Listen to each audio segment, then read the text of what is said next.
The fabled Sea of Galilee is actually the largest lake in Israel. Being there is a mystical experience. This entire region is hauntingly touched by sacred stories. For many travelers seeking to walk in the footsteps of Jesus, this region is a good place to start. Much of his short 3-year ministry centered around this 13-mile-long lake, which can be seen in its entirety from a single high vantage point. The ancient Galilee boat, discovered in 1986 by amateur archaeologist brothers, is a major find for Jews and Christians alike because it dates from the 1st century A.D.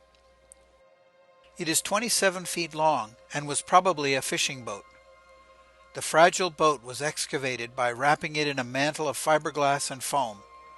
It was then submerged in a wax bath for 12 years before it could be displayed. Locals affectionately call it the Jesus boat. In the Old Testament, the sea represented fearful chaos. When Jesus miraculously walked on water on the Sea of Galilee, he taught his disciples to put their complete trust in God, to have power over the elements. At first, his disciples thought he was a ghost, but Jesus reassured them. After he climbed into their boat, the stormy sea became calm. Facing west, across the Sea of Galilee, rises Mount Tabor, which is believed to be the place of the transfiguration of Christ, where he radiated light and spoke to Moses and Elijah.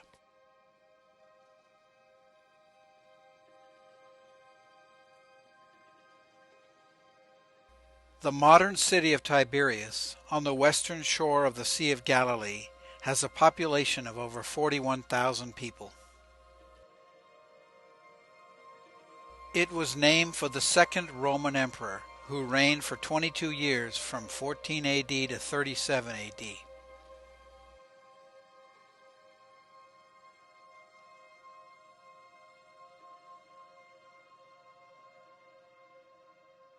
The influx of rabbis in the 18th and 19th centuries established this city as a center of Jewish learning, which is why Tiberias is considered a holy city.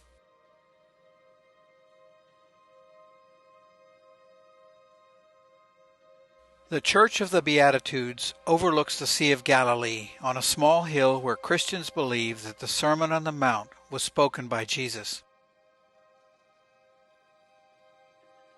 This Neo-Byzantine Catholic Church has an octagonal shape representing the 8 Beatitudes, which are blessings in a proverb-like proclamation that focus on love and humility. The Beatitudes represent the highest ideals of Christianity. The church was commissioned in 1936 by the Italian fascist dictator Benito Mussolini. The architect Antonio Barluzzi was responsible for the design. This general location is thought to be where the miracle of the loaves and fishes occurred. The limestone floors and columns of a partially restored 2nd to 5th century synagogue in Capernaum give mute testimony to the longevity of Greek and Roman construction methods.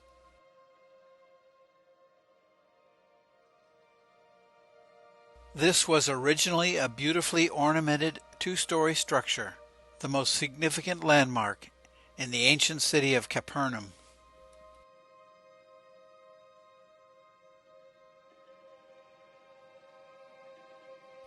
The crumbling remains of the synagogue and surrounding buildings were identified in 1838 by the American biblical scholar Edward Robinson as Capernaum of the New Testament. His work brought many researchers to Capernaum. Archaeological findings and Christian scripture suggest that this synagogue was situated on top of a 1st century synagogue where Jesus performed many of his miracles. A vintage photo shows the skeleton of a circular dwelling believed to be the home of the Apostle Peter, where Jesus and his disciples gathered. The site has been venerated by pilgrims since the 4th century.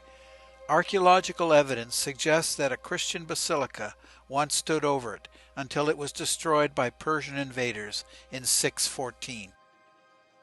1st century graffiti scratched into the plaster walls in Greek referred to Jesus as Lord and Christ, making this the oldest Christian home church in the world. Hovering protectively over that humble site today is the ultra-modern Catholic Church, which opened in 1990. St. Peter's Church was built in an octagonal shape to echo the 8-sided original 5th century basilica. Large windows all around afford a panoramic view of the ancient site and surrounding countryside. There is a special glass floor that looks down on St. Peter's original home. The American sculptor Charles Madden created this 12-foot tall bronze sculpture of St. Peter, which was dedicated by Pope Paul II in March of 2000.